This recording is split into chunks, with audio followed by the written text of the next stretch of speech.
Go over there and warm up for your match. Hey, little guy. Where's all this hostility coming from, man? I thought we were pals. And to think, I was going to give you some advice. Last week... Steps forward, while others will drop like a rock. It's the semifinals of the World Title Eliminator Tournament, and we're down to the Final Four.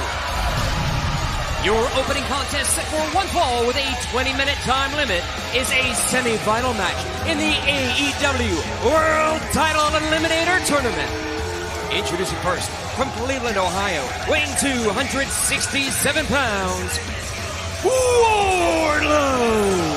Thanks for being with us, everybody. I'm Jim Ross alongside Excalibur and Tony Schiavone. Yeah, and guys, I'm going to tell you what a night we have for AEW. Plus, Cody will defend the TNT Championship in a lumberjack match against Orange Cassidy. And not only that, Tony, earlier today I got to sit down with FTR, the AEW World Tag Team Champions, and the Young Bucks, and you will not believe what was said. The monster, a legitimate world-class athlete, and a quick start by the veteran. Hangman Page not wasting any time, trying to take the fight directly to Wardlow. Might be a good strategy to try to get the jump on the big guy. Find his range, like that one gut shot that took Page right off his feet. Yeah, I agree. It may have been a good strategy to get him by surprise, but you can see that Wardlow has bounced back here. Nobody's improved as much, and kind of off the record, or off the beaten path, as Wardlow. I don't understand, well, I guess maybe I do understand the comments from MJF that MJF would be the world champion. Would Wardlow win the title? I'm not sure that's how the world championship would be handed off here in AEW. I guess Wardlow. How can Hangman Adam Page hope to stop Wardlow and advance in this World Title Eliminator Tournament? Yeah, that's the question. Can he stop him? Can anybody stop him? Not only was it a spear, he elevated him when he caught him, picked him up, and then drove him through. And look at our wrestlers here in rings. Just made it to the ring to beat the 10 count right there. But he beat people into where they couldn't defend themselves. Yeah, you're exactly right, Jared. We've seen Wardlow do it, and now he's pinning Page. 2 count for Wardlow.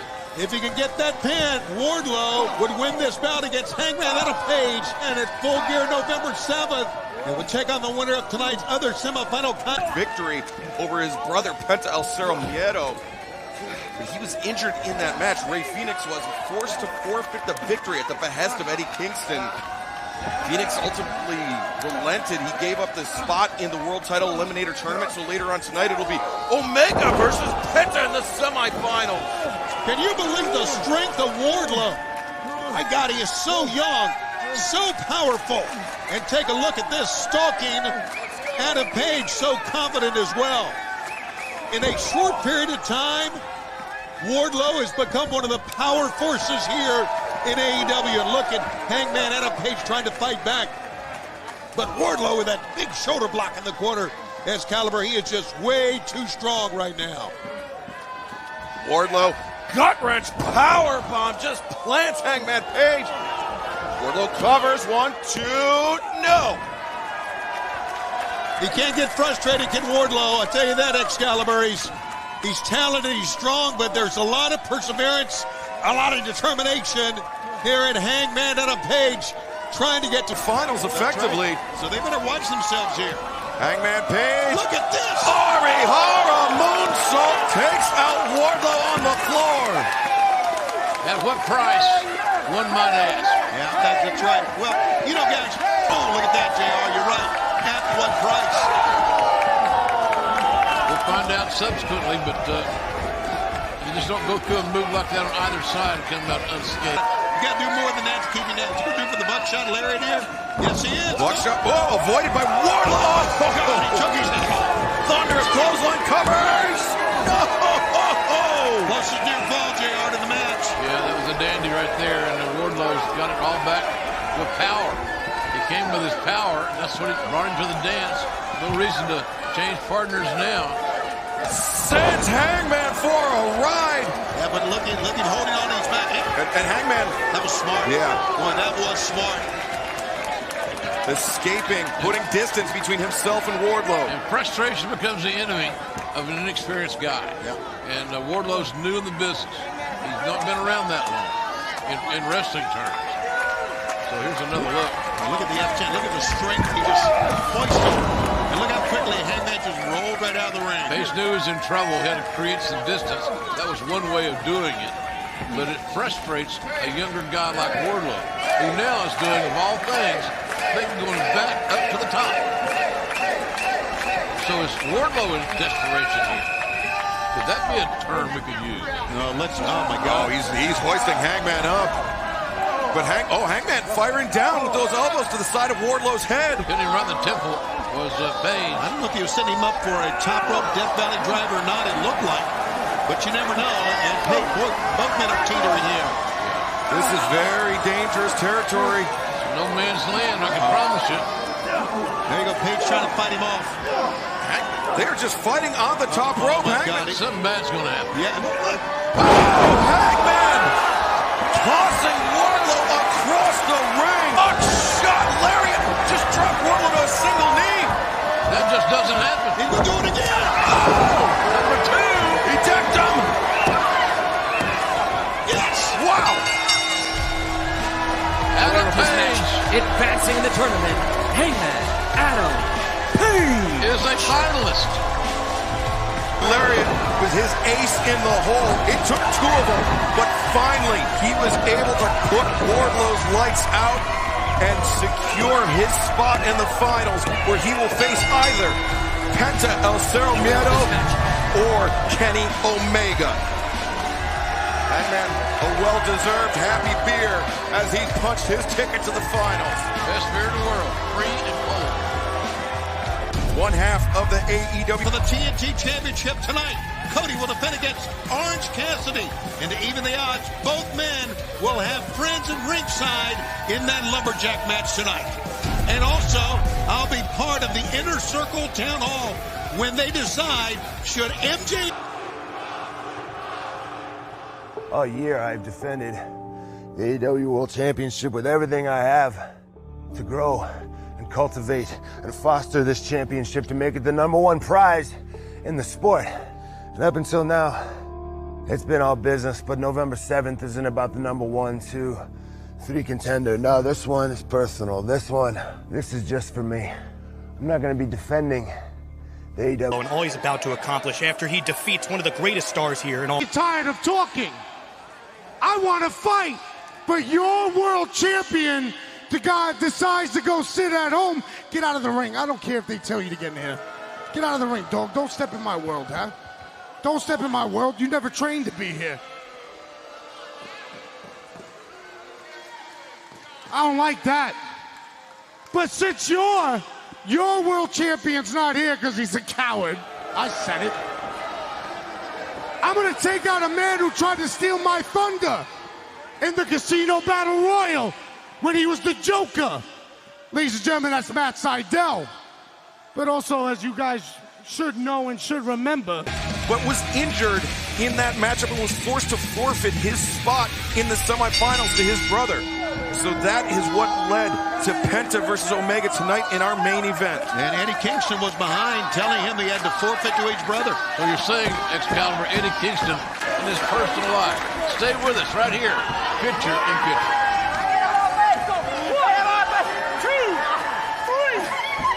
I'm just thinking, you know, a win is everything for Eddie Kingston. He's been with us 18 years, traveling here, there, and yon, working for little money, bad surroundings.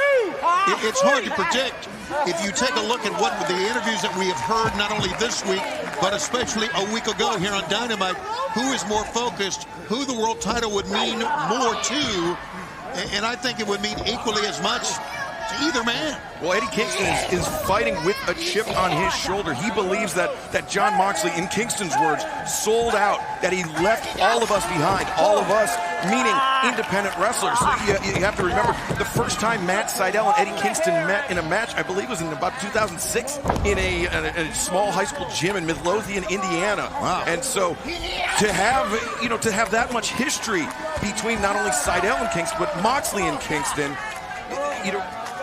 Kingston is fighting from a place where he had to sell his boots to pay his bills just a couple months ago, where Moxley was very comfortable in his living. But as Moxley says, I'm not going to apologize for doing what I had to do to my family. Buy his mother a house. Absolutely, and I agree with all of that. We're going to create a better life for his loved ones. Come on. Tell you what, it's just, to me, it's very, very intriguing, the stories heading in. I had the Flair fuck one in '89. This is shaping up to be that. Yes. Those. The intensity, because it has gone to a personal level. Sunset flip here by Matt Sydal. Covers. Kingston breaks free and just decked him. I thought it was compelling as hell that Moxley said, I want my friend back. So how do you get your friend back? In the most of unusual ways that you're probably only going to see in pro wrestling. Look at the face of Eddie Kingston. Listen, we've been talking a lot about Kingston, a lot about his match coming up against Jon Moxley, but, you know, Matt Sydal, he is so quick and so forth. Oh, wow. See, Eddie Kingston's got no conscience. Yeah. Well, he's a man, I mean, I've known personally for over 15 years, and sometimes the only way to get through to Eddie Kingston is to punch him in the face. There you go. Or leg tripping. Sweep of the leg.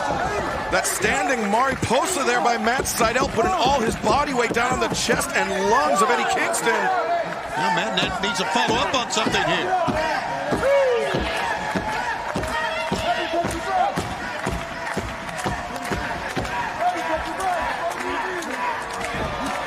We are back on TNT, everybody. Thanks very much for being with us here tonight. This is a big-time matchup with a man that says he beats the champion. I become the AEW. Eddie Kingston. He's been with us 18 years, traveling here, there, and yon, working for little money, bad surroundings. It's hard to predict. If you take a look at what the interviews that we have heard, not only this week, but especially a week ago here on Dynamite, who is more focused, who the world title would mean more to, and I think it would mean equally as much to either man. Well, Eddie Kingston is fighting with a chip on his shoulder. He believes that Jon Moxley, in Kingston's words, sold out, that he left all of us behind, all of us, meaning independent wrestlers. You have to remember, the first time Matt Sydal and Eddie Kingston met in a match, I believe was in about 2006, in a small high school gym in Midlothian, Indiana. Wow. And so to have that much history between not only Sydal and Kingston, but Moxley and Kingston, Kingston is fighting from a place where he had to sell his boots to pay his bills just a couple months ago, where Moxley was very comfortable in his living. But as Moxley says, I'm not going to apologize for doing what I had to do to my family. Buy his mother a house. Absolutely, and I agree with all of that. We're going to create a better life for his loved ones. Come on.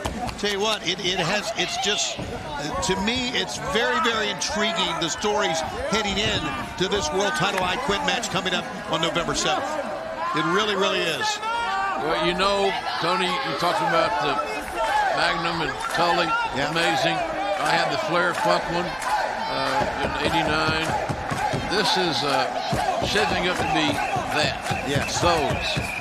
The intensity, because it has gone to a personal level. Sunset flip here by Matt Sydal. Covers. Kingston breaks free and just decked him. I thought it was compelling as hell that Moxley said, I want my friend back. So how do you get your friend back? In the most of unusual ways that you're probably only going to see in pro wrestling. Look at the face of Eddie Kingston. Listen, we've been talking a lot about Kingston, a lot about his match coming up against Jon Moxley, but, you know, Matt Sydal, he is so quick and so forth. Oh, wow. See, Eddie Kingston's got no conscience. Yeah. Well, he's a man, I mean, I've known personally for over 15 years, and sometimes the only way to get through to Eddie Kingston is to punch him in the face. There you go. Or leg tripping. Sweep of the leg. That standing Mariposa there by Matt Sydal, putting all his body weight down on the chest and lungs of Eddie Kingston. Now, Matt needs to follow up on something here.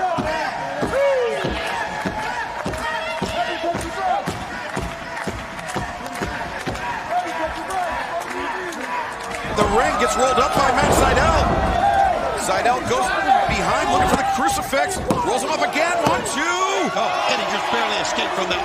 Swing and a miss by Kingston, but the kitchen sink turns Matt Sydal inside out. We need to see that sense of urgency by Eddie, and that's a good start right there.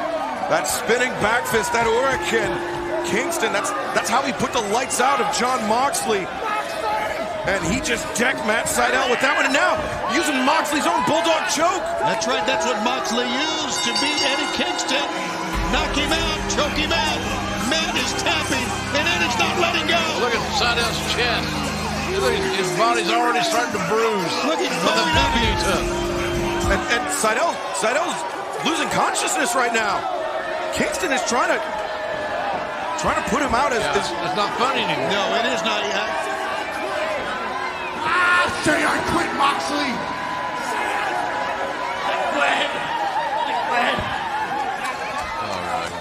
That's not John Moxley. What he's doing, he's sending a message. He's sending a message, and he's got a lot of backup Mox. with him. I'm sorry.